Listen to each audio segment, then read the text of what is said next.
Bihar civil court PN aspirants, आप सभी का स्वागत है इस डिस्कशन में। पैकेज 2 टेस्ट 4 के इंग्लिश भाग में लेट अस गेट स्टार्टेड। पहला जो शब्द है परज्यूरी, इसका आपको सिनोनिम ढूंढना है, समानार्थक ढूंढना है, समान या मिलते जुलते अर्थ वाले शब्द को ढूंढना है। आइए पहले अर्थ देखते हैं कि इस शब्द का अर्थ क्या है और इन विकल्पों में कौन सा ऐसा शब्द है जिसका अर्थ इससे मिलता जुलता है। परज्यूरी का अर्थ होता है शपथ लेकर झूठ बोलना। जब कोई व्यक्ति न्यायालय में शपथ लेकर गलत गवाही देता है, झूठ बोलता है, फॉल्सहुड, झूठ से काम चलाता है, इस कार्य को परज्यूरी कहते हैं। मेलनकोली, उदासी को कहते हैं। फ्रैंकनेस, खुलेपन को कहते हैं। फ्रैंक होकर बोलना, कुछ नहीं छिपाना। ऑथेंटिसिटी, प्रमाणिकता को कहते हैं। कोई चीज ऑथेंटिक है, प्रमाणिक है, जाली नहीं है। और फॉल्सहुड, झूठ को कहते हैं। इस परज्यूरी में और फॉल्सहुड में समानता है, अतः डी करेक्ट आंसर चॉइस है। Next one, monotonous. मोनो का अर्थ होता है एक, मोनोटोनस का अर्थ होता है एक ही तरह होने के कारण उबाऊ हो जाना। किसी कार्य को बार बार किया जाए तो आदमी उब जाता है। मोनोटोनस का अर्थ है उबाऊ, जो उबा दे। बोरिंग का भी वही अर्थ है, उबाऊ। कंपल्सरी का अर्थ है आवश्यक, जो इसे मेल नहीं खाता है। इवेंटफुल का अर्थ है जिसमें घटनाएं बहुत हुई हों, ये भी मेल नहीं खाता है। और मोमेंटस का अर्थ होता है गति। जब कोई चीज गति पकड़ लेती है तो उसे इसका भी कोई मेल जोल नहीं है इस शब्द से। बोरिंग और मोनोटोनस समान अर्थ रखता है, अतः ए करेक्ट आंसर चॉइस है। नेक्स्ट वन, कमेंस का अर्थ होता है आरंभ करना, विधिवत आरंभ करना। स्टार्ट का अर्थ भी आरंभ करना होता है। कंक्लूजन का अर्थ होता है निष्कर्ष, जो अंत में आता है। इंट्रोड्यूस का अर्थ होता है परिचय कराना। और इनॉग्रेट का अर्थ होता है उद्घाटन करना। यहाँ पर कमेंस और स्टार्ट दोनों का के अर्थ में समानता है और इस दोनों का अर्थ है आरंभ करना, अतः एक करेक्ट आंसर चॉइस होगा। नेक्स्ट वन, आइए अब एंटोनिम खोजना है, विपरीतार्थक खोजना है, अपोजिट मीनिंग वाला। डेवियस, वह चीज जो डेवियस है, वो क्या है? टेढ़ा मेढ़ा है, टेढ़ा मेढ़ा है। वह व्यक्ति जो बहक जाता है, गलत रास्ते पे चला जाता है, उस अर्थ में भी प्रयोग करते हैं। लेकिन इसका शाब्दिक अर्थ है टेढ़ा मेढ़ा, इसका विपरीत होगा सीधा। ओके। डिसीटफुल का अर्थ है धोखा, स्ट्रेट का अर्थ है सीधा, श्रूड का अर्थ है धूर्त चालाक, कैलकुलेटिंग का अर्थ है गणना करना। आप समझ सकते हैं कि स्ट्रेट जो है इसका विपरीतार्थक है, अतः बी करेक्ट आंसर चॉइस होगा। नेक्स्ट वन,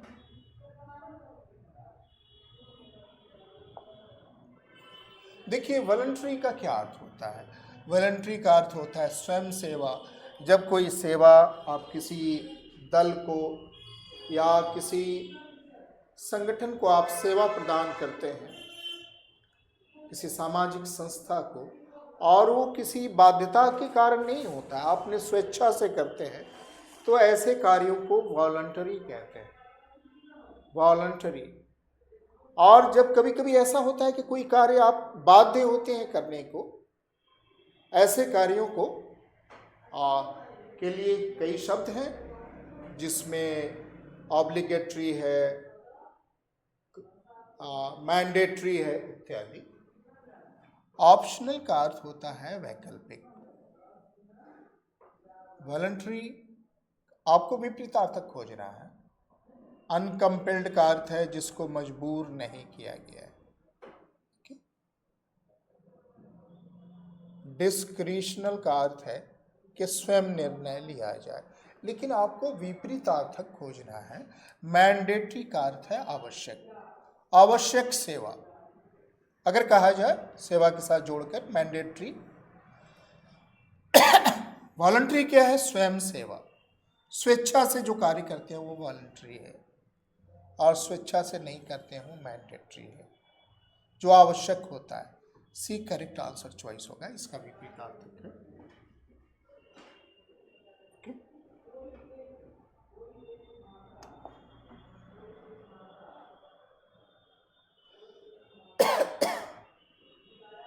देखिए सरप्टियस का क्या अर्थ है? सरप्टियस का अर्थ होता है चुप चोरी।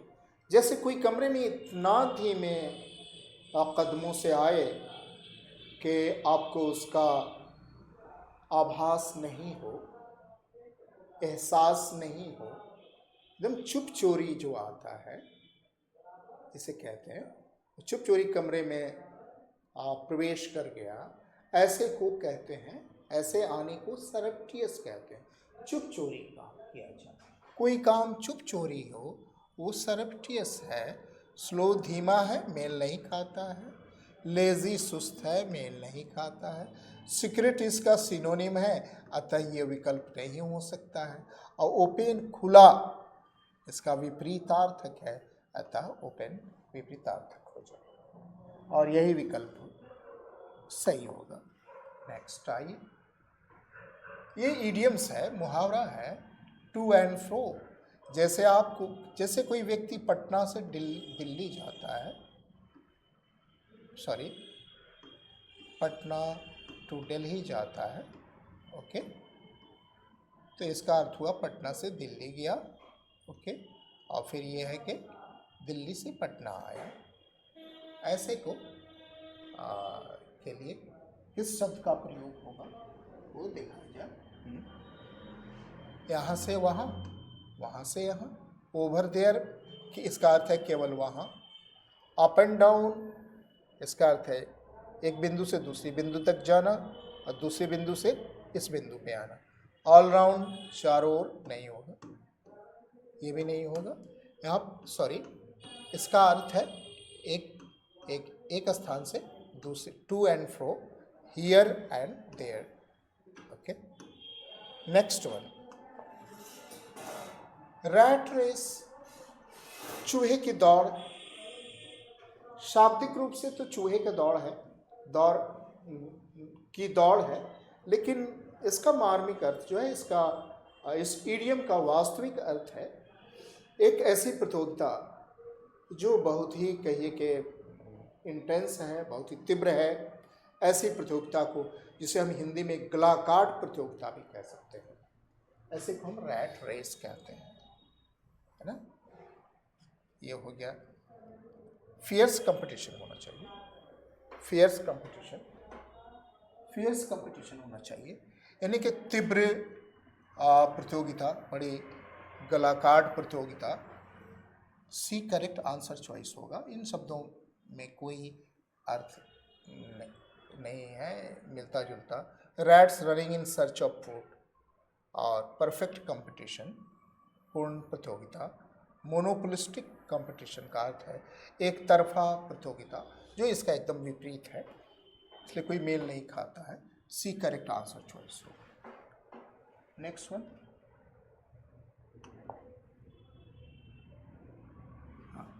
Eight stake. आप पढ़ाई कर रहे हैं और आप परीक्षा देना चाह रहे हैं पीएन का, तो इसमें आपका करियर जो है दांव पे लगा हुआ है।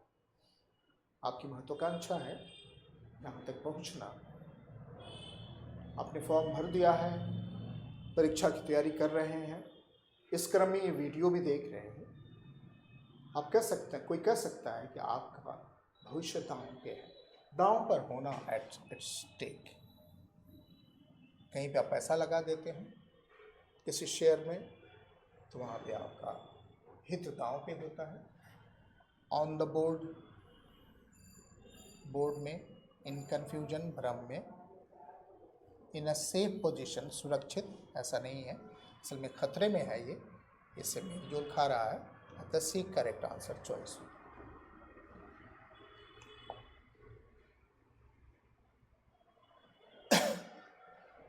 एक ऐसा व्यक्ति, one who is well versed, well versed का अर्थ होता है निपुण, निपुण, कुशल, अच्छी तरह से जानकार, इन मेनी लैंग्वेज, कई भाषाओं में।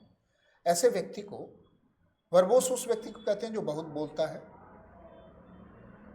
लिंग्विस्ट वह है जो भाषा विज्ञान के बारे में जानकारी रखता है। स्टालवार्ट है जो किसी भी क्षेत्र में बहुत आगे है, अगुआ है। पॉलीग्लॉट जो कई भाषाएं बोलता है। ये है correct answer choice. Group of stars, तारों के समूह को क्या कहते हैं?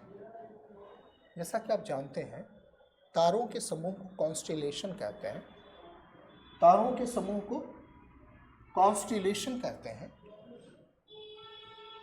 लोगों के समूह को जो पूजा इत्यादि के लिए जमा होते हैं, कांग्रीगेशन कहते हैं, सभा मंडली। एस्ट्रोनॉमी, खगोल शास्त्र को कहते हैं, स्टीरॉइड कहते हैं। कोई एक ऐसी दवा जो कृत्रिम तैयार की गई है, कोई ऐसा रासायनिक पदार्थ, सामान्यतः शक्ति प्रदान करने के लिए खेलों में खिलाड़ी इसका प्रयोग करते हैं, जो अवैध है। आपका सही उत्तर होगा B. Next, the study of original meaning of words, शब्दों की उत्पत्ति और उसके अर्थ का जो अध्ययन होता है उसे इटीमोलॉजी कहते हैं। शब्द विज्ञान, एंटोमोलॉजी कीट विज्ञान को कहते हैं, कीटाणुओं के। एंथ्रोपोलॉजी मानव शास्त्र। एपिस्टेमोलॉजी जो ज्ञान है, जो ट्रुथ है, उसकी क्या वास्तविकता है, इसको एपिस्टेमोलॉजी कहते हैं। Okay, D correct answer choice होगा। नेक्स्ट वन,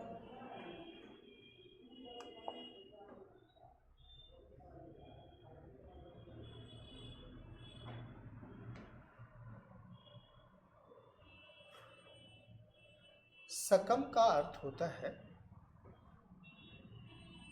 हार मान जाना, समर्पण करना, सकम, या मर जाना, ये भी अर्थ है। और इनकैंडिसेंट का अर्थ होता है जो धीरे धीरे गर्म होकर रोशनी बढ़ती है। इनकैंडिसेंट जो ट्यूब होता है, DES, यहाँ पे सी छूट रहा है, सी होना चाहिए था। मेंटेनेंस, रख रखाव को कहते हैं, स्पेलिंग शुद्ध है।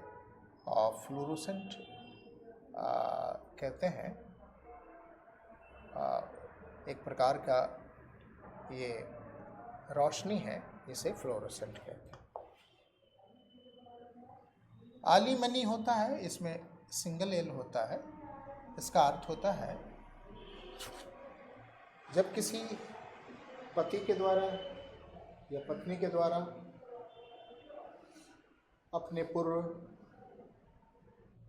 मैरिटल पार्टनर को, पति या पत्नी को किसी एक के द्वारा किसी एक अन्य को जो अब तलाक हो गया है या संबंध विच्छेद हो गया है, खर्चा पानी देते हैं, उसको आलिमनी कहते हैं। हैलोवीन एक प्रकार का फेस्टिवल है, इससे कोई ये शुद्ध है अतः यह उत्तर नहीं होगा। कार्नल शारीरिक उत्तर नहीं होगा। एंटीसीडेंट मतलब इतिहास बैकग्राउंड ये शुद्ध है, ये तीनों शुद्ध है, ये त्रुटि इसमें है, इसलिए ये उत्तर हो। और 50 रिवर्बेरेट का अर्थ होता है गूंजना। रिवर्बेरेट का अर्थ होता है गूंजना। रिवर्बरेट का अर्थ होता है गूंजना, स्पेलिंग सही है, तब उत्तर नहीं होगा। करंट का अर्थ होता है किशमिश जिसे कहते हैं, मुनक्का, सॉरी, मुनक्का जो खाते हैं बड़ा सा किशमिश से बड़ा होता है, उसे करंट कहते हैं। नॉक्टर्नल जो रात में घटित होता है उसे नॉक्टर्नल कहते हैं। और डेक्स्ट्रस में ई होना चाहिए, ये दक्ष होता है, इसमें ई का लोप हो गया है। आंसर ठीक है। Thank you very much. See you in the next one.